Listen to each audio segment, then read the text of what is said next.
Chloe Smith, and I'm here with. Savannah Campbell.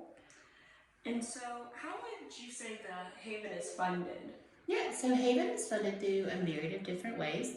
So, of course, we have our donations from local churches and community members, but then also we apply for grants.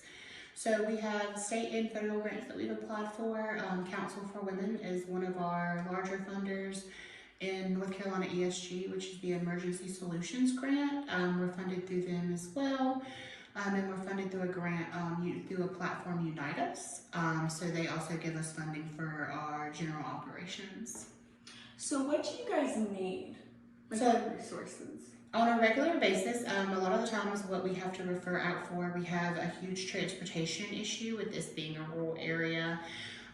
We also have the basic hygiene needs that they need, which through community donations and those grant dollars we're able to purchase, but we rely largely on donations for anything that you would basically need when you're at home. So like your personal hygiene, food, clothing.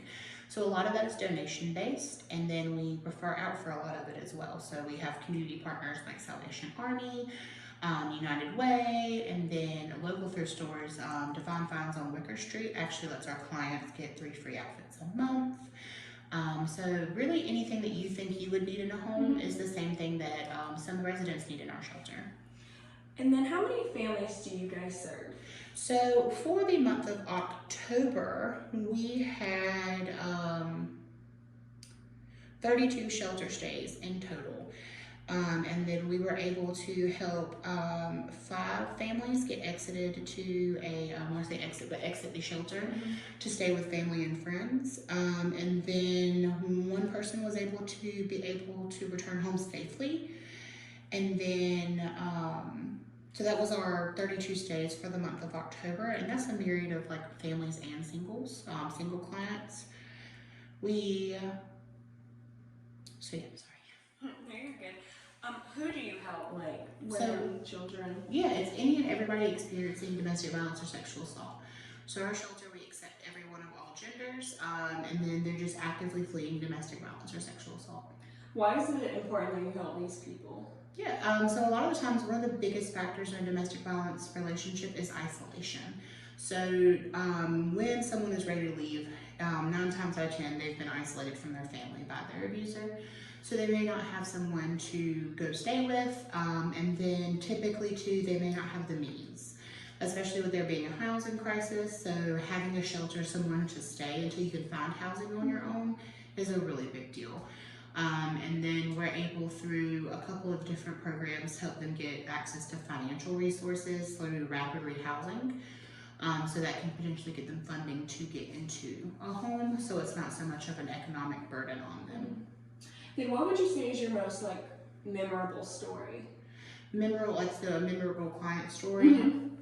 Yeah, so we have a lot of them. Like we have a lot of different people that we help in a lot of different ways.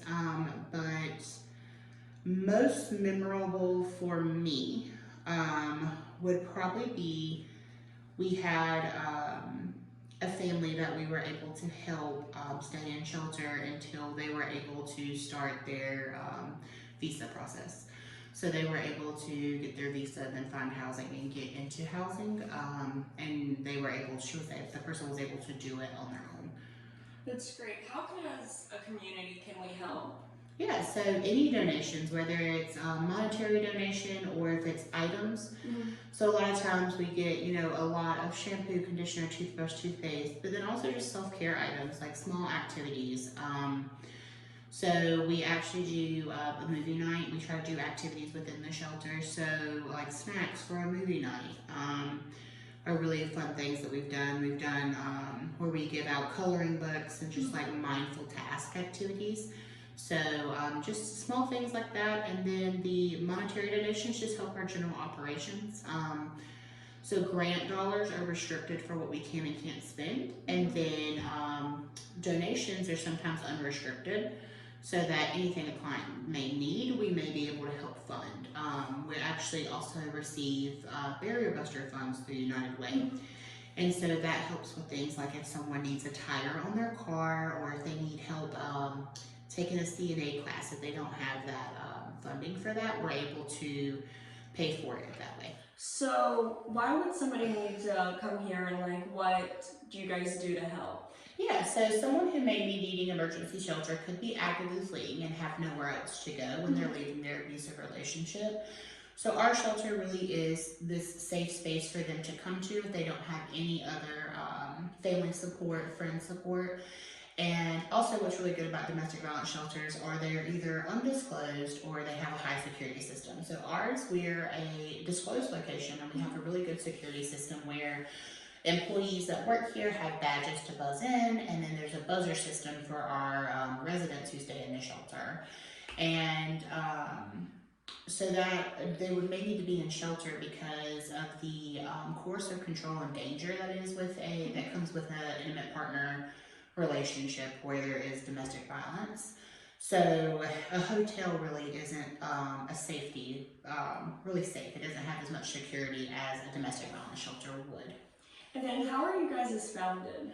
Yeah, so we started off as a rape crisis center. So it started off as just like a hotline, essentially, for those experiencing sexual assault in the community. So thank you so much. Thank you.